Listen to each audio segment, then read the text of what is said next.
जो तेरे इश्क में बहका पहले से ही क्या उसे बहकाना। বলিউডের কিং শাহরুখ খানের স্থায়ী বাড়ি মান্নাত শুধু মুম্বাইয়ের নয়, বরং গোটা বিশ্বের সবচেয়ে আইকনিক বাড়িগুলোর মধ্যে একটি।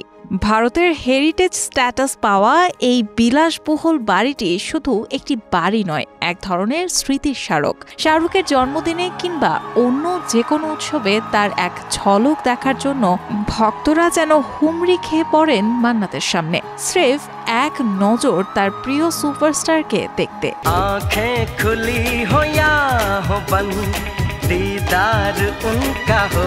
অনেকদিন ধরেই গুঞ্জন শোনা যাচ্ছিল শাহরুখ হয়তো মান্নাত ছেড়ে দেবেন, আর সেই খবরটাই সত্যি হলো।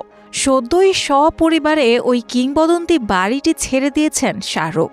নতুন ঠিকানায় উঠে গেছেন একটি ভাড়া বাসায়, যেখানে প্রতি মাসে তাকে গুনতে হবে বিশাল অঙ্কের টাকা। এমন এক সিদ্ধান্ত যা তার ভক্তদের মধ্যে উত্তেজনা এবং বিস্ময়ের সৃষ্টি করেছে। কেন ঠিক মান্নাত ছাড়লেন শাহরুখ খান?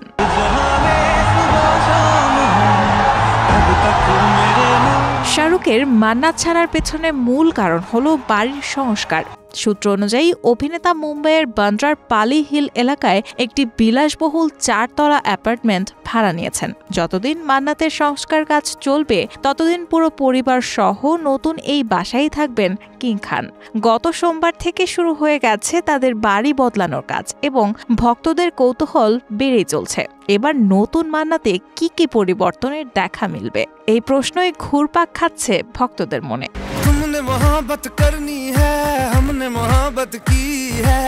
জানা গেছে শাহরুখের নতুন এই বাড়িটি মান্নাতের আয়তনের অর্ধেক। অ্যাপার্টমেন্টের আয়তন 10,500 বর্গফুট, যেখানে মান্নাত 27,000 বর্গফুট। পাপারাজিদের চোখ এড়ায়নি এই ঘটনা।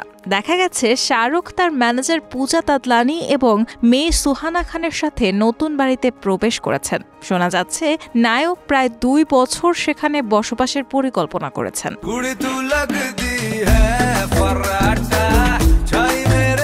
আরও জানা যায় 4তলার ওই অ্যাপার্টমেন্টের জন্য মাসে 14 লক্ষ রুপি গুনতে হবে শাহরুখকে। ভবনটি জ্যাকি ভাগনানি, তার বোন দীপশিকা দেশমুখ এবং তাদের বাবা এবং প্রযোজক বাসু ভাগনানির মালিকানাধীন। রেহানা মুন, প্রবাস খবর।